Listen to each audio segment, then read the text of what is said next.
Started, what I usually like to say with my introduction is, for starters, I'm going to bring up some things that are from the Bible. And I like to always start by saying I'm not a pastor. I don't have any formal training. In fact, I never even went to college. These are just my opinions based on things I've read, things I've done, and things I believe. And Anastasia, I know you challenged me on the manifestation thing. I'm going to touch on that a little bit now. So I'll be waiting for your feedback for sure.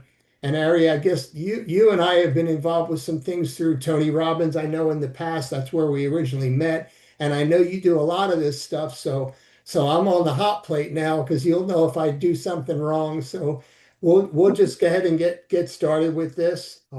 If everybody's ready to rock and roll, I'll see if we can get through it and get started. Some of you might have seen this post that I put out maybe, I don't know, maybe 3 weeks ago, something like that. And then what I'd like to challenge you to do is to finish this sentence right now with one word. I am, and if you'd like, you can put it in the chat or just write it down. What do you really believe about yourself? Just pick one word. And now here's the truth. What you believe, I'm you may already oh know this. What you believe about yourself. Oh, you can't even see it, can you? Mhm. Cheryl, how come you didn't fix me like you did the last time? What? I see you. I Can, hear you. well, can you see you can't see my screen. I have to share. No, I don't see your screen. That's what I wanted to do. See, I'm There we go. dropping bombs There already. you are. There we are. So basically, finish that sentence with I am, and then the truth of the matter is what you believe about yourself is exactly what you end up becoming. Your belief is what your identities come from, and the most powerful words you say every day about yourself start with what you think about yourself. Now, here's where I'm going to appear to go off track for just a minute. I do totally believe in the law of attraction, not all the woo-woo that goes with it, but I do believe that your thoughts materialize, and that if you focus on something, that's what will show up in your life, whether it's positive or negative. I also, strange as it might sound, because I know that this is kind of old school stuff, but it still works for me. I believe in vision boards and using things visually to, perk my mind. I basically just believe in all of it. So I'm just going to go ahead and read the definition real quick. The law of attraction is the philosophical belief that like attracts like, where positive or negative thoughts and emotions draw corresponding experiences into a person's life. It suggests that by focusing on, believing in, and visualizing specific goals, individuals can manifest or create their own reality, including health, wealth, and personal relationships. Now, any of you that actually know me personally know that I never get sick. And if anybody ever asks or says something, I'm quick to say I never get sick. And the great thing is, I'm happy to report that I really never do. So whether it's all in my mind or I just got blessed with the inability to get sick, no matter how you want to look at it, I'm grateful. The next slide is really where, Anastasia, you might call me out that I'm going to pull some woo-woo stuff, but I promise it's not going to go that way. So just give me a minute. It should all make sense. There's lots of great minds and spiritual teachers out there, and in my opinion, they can't all be wrong. If you take a reference from the Bible, Mark 11:24 says, "Therefore I tell you, whatever you ask for in prayer, believe that you have received it, and it'll be yours." That sounds a whole lot like what we were just talking about, but we're giving, of course, God the credit. It's not the universe or a frog or whatever some people might pray to.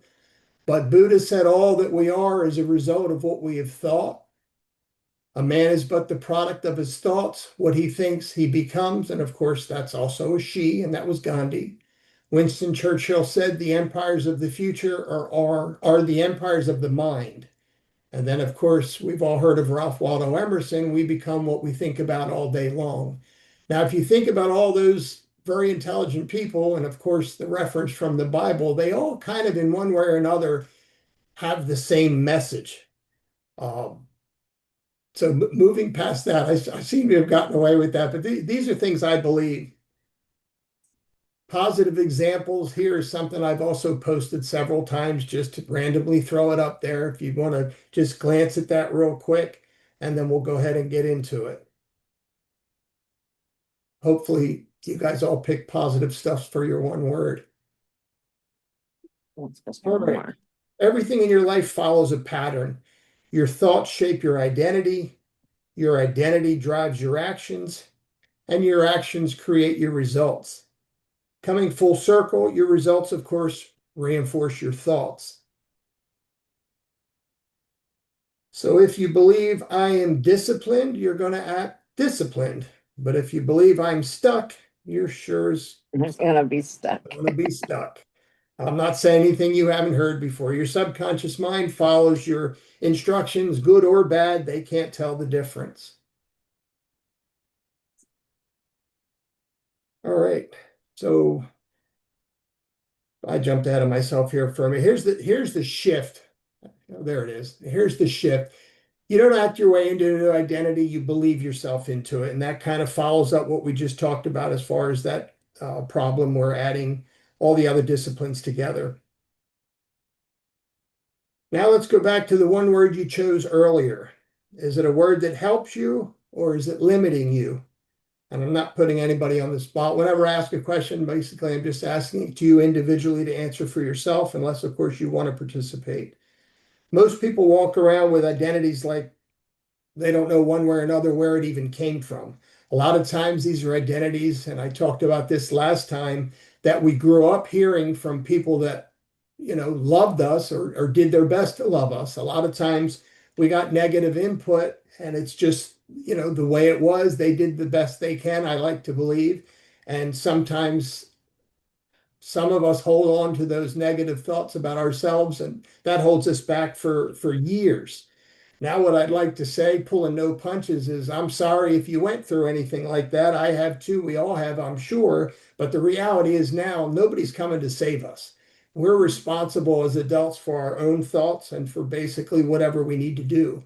If it involves, and I'm certainly not a therapist or a counselor, so I don't want to say the wrong thing, but if it involves more than just you making a decision to change, then seek out that help. But if not, hopefully I made my point. We're grown and it's our responsibility now. There's going to come a time when we're sitting there in our rocking chair at 90 years old and it's a little late to change our thought process. But now all of us are still young and strong and we've got plenty of time ahead of us to make some changes if necessary. Okay, some examples of a limited identity are I am tired, I'm overwhelmed, or I'm not good enough. But if we were to just change our thoughts from negative to positive, it looks totally different. I'm growing, I'm capable, and I'm disciplined. You think a thought and you repeat it, then it becomes who you are. That kind of sounds like a bumper sticker. Created in God's image. So if you think about it, do you really think He created us and wanted us to feel horrible about ourselves? And any of us that have children, I'm sure you can respect the fact that the last thing we want to do is say a bunch of negative things that are going to screw up our kids' mind. If anything, you want to do everything you possibly can to give them a great start and to strengthen them so that when the world catches up to them, they have the backbone to overpower that. I don't know if anybody saw the post, and this ties in perfectly to what we're talking about. The post I put out there earlier today of my daughter with my newest grandbaby. She just had a 1 year birthday. What was it? About a week ago. My daughter's taught her, which here I'm just going to brag for a quick second, and then I'll get back on task. But I'm just amazed because I don't remember my kids being this smart, or maybe just because I'm not that smart. But my point is, my daughter has taught her at 1 year old sign language. She can already sign several different things from water to I'm hungry or I'm done or whatever. She also says a bunch of words. She makes sounds when my daughter asks her, what does a cow do? And then my daughter was asking her a list of positive questions. Are you smart? Are you beautiful? Are you this? Are you that? And at one, she just kept saying, yes, yes, yes. And then I guess if you could train her to just say one word, it just kind of looked real good and It's impressive. always yes. So let's see. Moving past this one.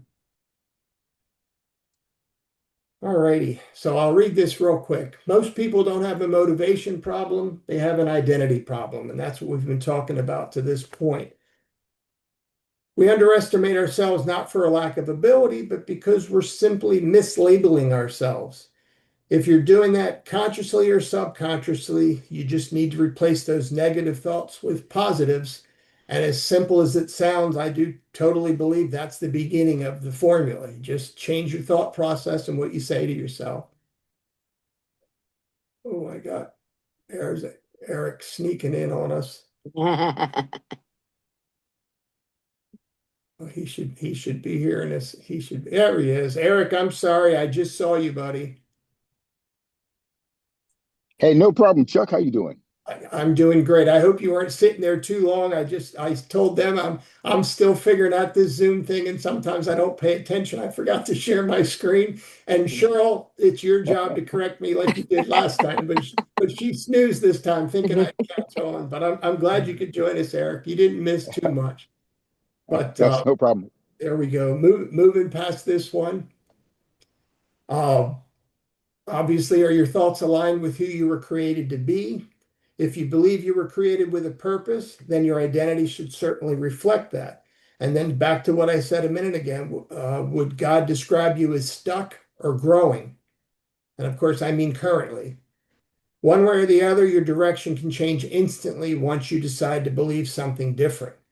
And of course, this isn't, again, I use that word because I just learned it this week. This isn't woo-woo. It's not about pretending everything is good. It's just about making a conscious choice to make it different, change your thoughts, and move forward. And there's a big difference between the two of those.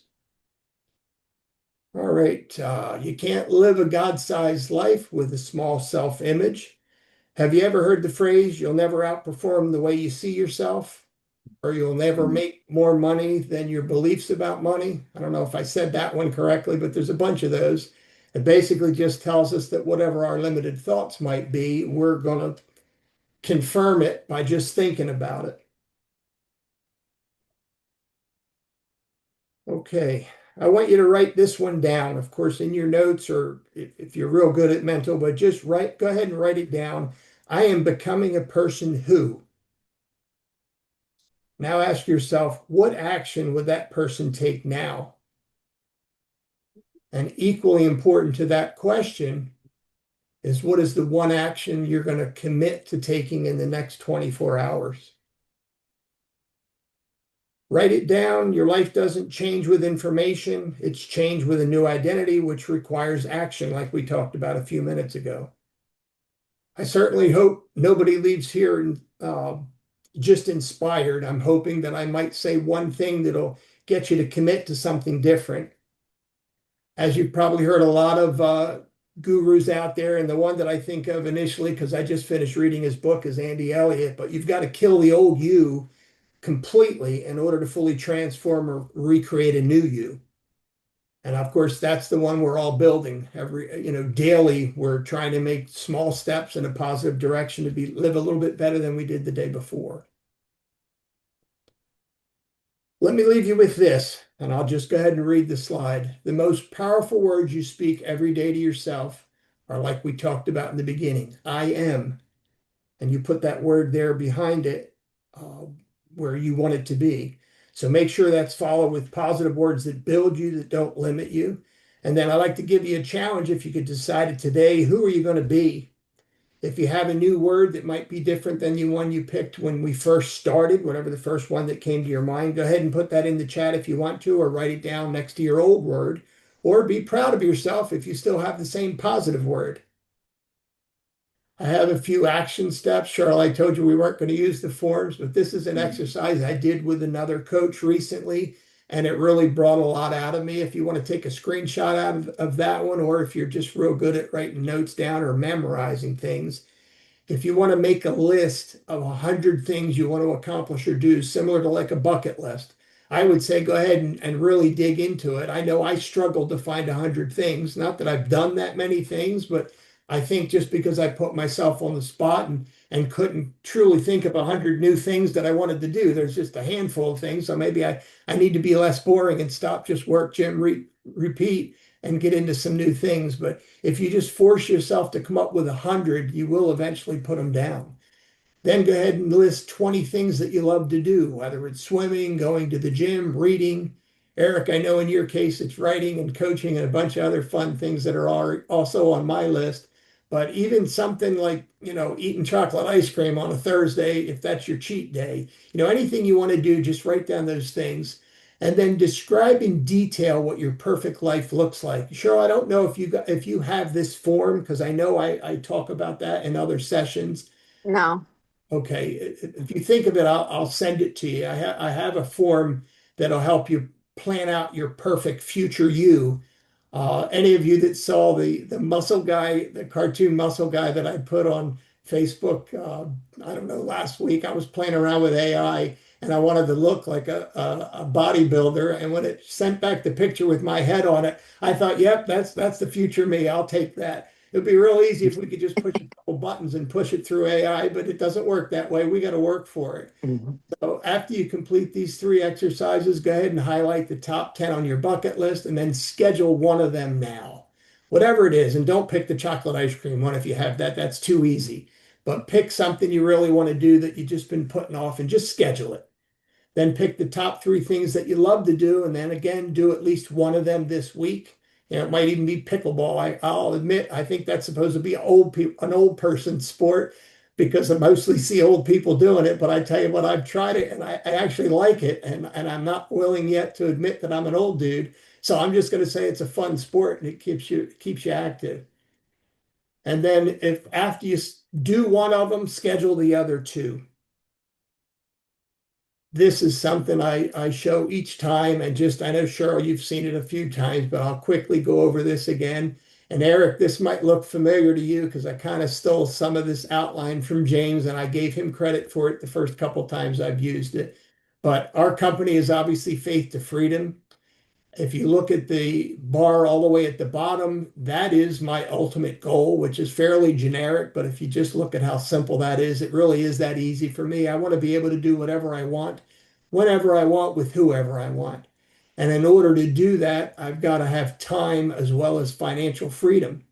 That's my ultimate goal. Now, you're either going to do the things when it comes to your own ultimate goal, you're either going to do the things in the left column that'll move you closer to that goal, or you're going to find yourself doing some of the things in the right column that are moving you further away from your ultimate goal.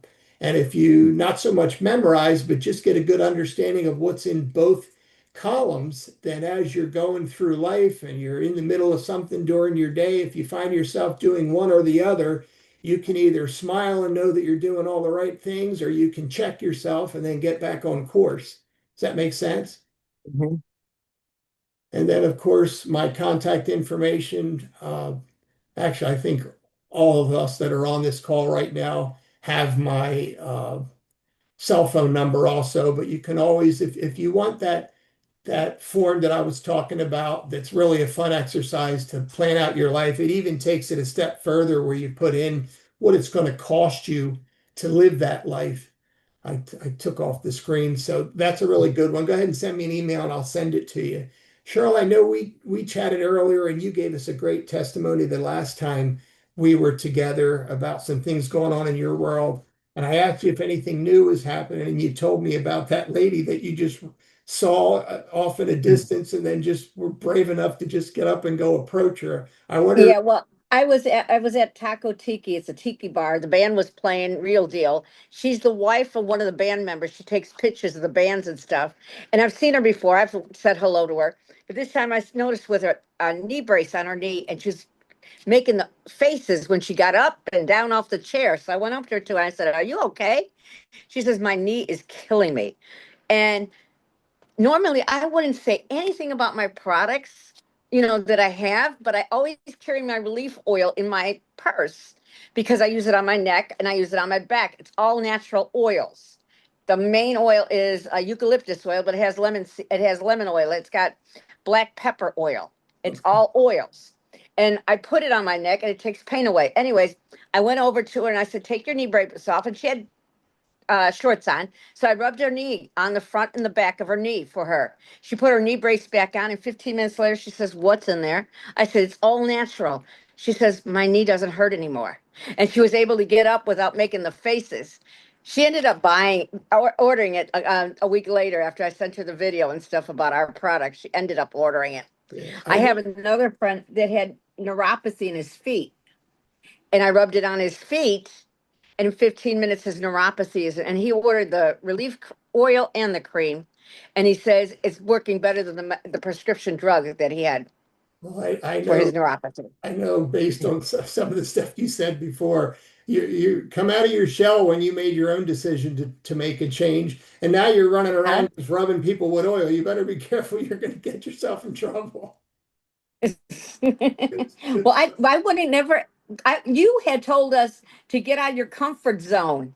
Yeah, And that was getting out of my comfort zone by talking to her about the products. Because normally I was like, oh, that poor lady. I wish I would talk. But I did. I got up and talked to her. And that's out of my comfort zone. I yeah, mean, I knew her, but I didn't know her like that, you know? you So did, I've and been doing out of my comfort zone. exactly. And I know your intent originally was just to help them, but you ended up with a couple of customers out of it, so that ended up working as Yeah. Yeah. Yeah. Eric, I know, Eric, Yeah. Yeah. you want to just say something. If you want to jump in, just unmute yourself and hop right into the conversation.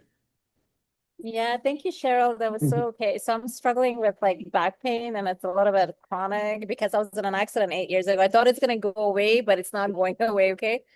And when I used to struggle with the minds and it was like bad, but thank God the more I heal the mind, it's a little bit better, but I need to start focusing on my back now. So Uh-huh. maybe you and I could connect. I want to ask you, sorry, Cheryl, does it make the pain go away for like 10 or 5 minutes, or is it like a legit thing? Because I'm looking for permanent, not for 5 or 10. You know what I Well, mean? I don't know about permanent, Oh, okay. but my friend went to bed and he said he never slept so good because he would wake up with neuropathy in his feet. And he Mm. says he doesn't I'll have it try when he it. goes to bed, you Okay, we'll know? connect. Thank you for sharing Okay. that. I'm on Okay. Facebook. I think he gave you my Facebook name so you can Oh, okay, give me a okay, message cool. on Messenger. Okay, Okay? got it. Okay, okay. Okay. What Nice I'll to meet do, you. what I'll do, Aria, I'll send you a video that she sent me, and then if you'd like, you can connect with her. I didn't know we were Okay, going to go sure. all the way down that road. I really just wanted her to Thank share the you. fact that she came out of her comfort zone, and once we make a decision, we can all do that. That's Thank you. pretty much all I have. And Eric, I apologize, brother. I don't know how long you were there or if you were running behind schedule, and I just missed you. You missed the majority of it, but I'm so happy you could join us. Eric and I met out in Vegas, what, a month or so back at a Right. speakers conference. So that was good stuff, and I consider him a friend now. And of course, Cheryl, I've known you for a while, Aria for a while, and Anastasia, I think you and I go back to grade school. I can't remember when we originally Boy, met. I just know I've known you forever, however long that is. she knew you when you had hair. She sure enough did. And while you rub it in, I'm gonna let you know, young lady, I still have hair. I just shave it so the Shave it. Yeah. But you had a whole head of hair because I seen your pictures. I yeah. seen your pictures. She knew you back then. Yeah, of course. Now my additional disclaimer is I've got hair, but not everywhere. I got a little light spot in the back, and it's receding. So I much rather have this look. It I know looks good. that It hair looks day. good. Does anybody else want to say anything before we log out? Sure. Chuck, can you hear me? Am I coming in well? You're Yep. coming in perfect, my friend. Okay, great, great. Perfect. Hello, everyone. My name is Eric Gebron. Met Chuck. We hit it off great. I do also consider him a friend, and I'm a big fan of friends supporting one another. Um, I think you said something, and I'd only been in for like a minute or two, Chuck. So don't worry about it. But you said something about the I am or the positive words afterwards, and I can share. I said something to a coworker today. So, and I came in, he's a young guy. And I said, I said, when you're younger, a lot of people have their jobs and then they have their hobbies and you work really hard at your job, but you'd rather not be there. And then your hobby is the thing that you want to do. And he says, yeah. And I said, listen, when I get home and I'm writing my books and I'm building my enterprise, my empire, the thing that's going to move to the future, I go, that's my work. And he looked at me and I said, guess what? I'm here at my hobby. And he smiled and I go, I have a 9 hour hobby, right? I get up at 5 o'clock in the morning. I drive all the way to my hobby. I listen to the rules. for the hobby. And then when I get off work, I get a chance to do the thing that I love to build my work. And so I think having that mindset shift, and I kind of heard that from you a little bit about thinking a little more positive about who you are and where you're going and where you want to go. And I'm going to do these exercises about listening to 20 things you love to do because, I find that there's about 3 or 4 things I love to do. And those are the main 3 or 4 things I do. So I think the exercise will help me find more things that I would love to do and just branch out a little bit. So thank you for the words there, Chuck. Thanks meeting you guys. You're very welcome. Nice And with meeting you. that list that you do, Thank you. make sure you pick one that you didn't already complete of the 4 you're used to doing. And Eric, Exactly. what I'll do is I think you're driving, or you may have been, but I'll send you a text with my email if you don't have it. If you'd like, shoot me a quick email and I'll send you that form. That's also a really fun exercise. I know you're building something to get out of your hobby into your dream, and this thing will really help you. I actually, like everything else that's out there, I've said this before, there are no new books, even though I wrote one and I plan on doing more. And I know you've written several books, as well as I do. There's nothing new out there. We just Right. repackage it in our words, Repackage. give it a different twist. And it is what it is. But there's some stuff that I learned from some other powerful people that I took a little from here and there, like we all do, and created this form. And truthfully, as I read through it, I'll share this part about mine. I need a minimum $50,000 personal monthly income to maintain this lifestyle. And quite frankly, that's just the beginning. So that may or may not sound, I know to you that's like, yeah, that sounds about right. But I don't know if anybody else thought, geez, that's a lot of money. It used to be a lot of money to me as well. But the reality is when you lay it all out, exactly what you want to do, and then you don't make any steps in the direction to achieve it, it just becomes a thought or a dream that never gets acted upon and never becomes anything other than that Right. thought or dream that may or may not be on paper. So putting it down in this form and actually seeing the plan laid out to what it's going to cost to do this and then how I'm going to generate that income. And even though we know all these things, once you write them down in order and then you look at it, it's almost like this big light bulb goes off and it's not so hard anymore. So I'll be happy to send that to anybody that wants it. And then I'd love to get your feedback on whether or not you've used it and if it's given you any new ideas. It sounds great, Chuck. I'll reach out to you. I look forward to it. Perfect. Anybody else? Anastasia, I think you're the only one. I'm waiting desperately for your feedback. I don't know if you have anything you'd like to say now, or we can chat later. No, I think you did a great job. I mean, this is my first session with you, so I'd like to watch you for a while, but I think you have great engagement with your mentees, and I think that's very, very important that people feel comfortable when they're working with a coach. Okay. Pressure was on with you too, because I know you're a coach. So I haven't had the training that you have. I just have the passion and I'm kind of just filling in the blanks as I go. But I certainly appreciate everybody taking the time to get together with us tonight. And other than that, I'll wish everybody a great rest of your evening and talk to you again soon. Thanks, Chuck. All right. Thanks, Thank you, Chuck. everyone. Nice to meet Thank you. you. Nice meeting you guys. Bye, everyone. Bye. Bye.